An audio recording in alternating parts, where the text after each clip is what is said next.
নারীর প্রতি সহিংসতার প্রতিবাদ এবং ধর্ষকের সর্বোচ্চ শাস্তির দাবিতে দেশের বিভিন্ন স্থানে বিক্ষোভ কর্মসূচি চলছে। ধর্ষকের ফাঁসির দাবিতে রাজশাহীর সাহেব বাজার 0 পয়েন্টে মঙ্গলবার সকালে মানববন্ধন করেছে বাংলাদেশ মহিলা পরিষদ রাজশাহী জেলা ও বিশ্ববিদ্যালয় শাখা।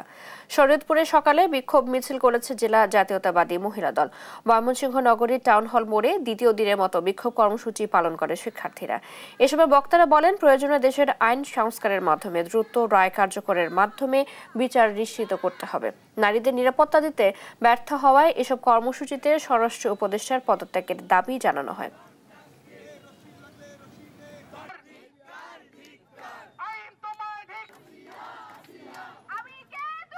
ইদানিং ধর্ষণের সংখ্যা বেড়ে গেছে।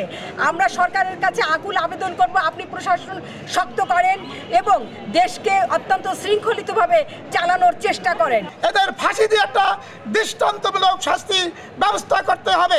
অসংখ্য নারী শিশু আমাদের দেশে ধর্ষণের শিকার হচ্ছে, কিন্তু এগুলোর কোনো প্রতিকার আমরা পাচ্ছি না।